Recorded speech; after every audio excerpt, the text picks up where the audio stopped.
I-share ko sa inyo mga kalikot kung paano natin binubuksan yung screwless na TV or yung walang screw. Dito nga ay gumawa muna tayo ng ating panusok or ang tawag dito ay jig tools. Kapag bubuksan na natin mga kalikot yung screwless na TV, both side niyan, left and right, may butas yan.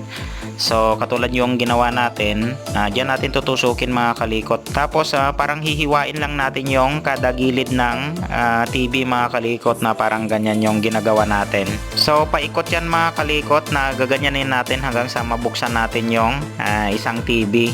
So sa kabila niyan may butas rin dun sa bandang baba niya. Pwede din natin tusukin dun mga kalikot. Kapag ibalik naman natin mga kalikot, i-press nyo lang kada gilid yung kagaya niyang ginagawa natin mga kalikot. Hanggang sa tumunog siya mga kalikot, maglalak naman yan kusa. So ganun lang buksan yung screwless na TV mga kalikot, yung wala siyang screw.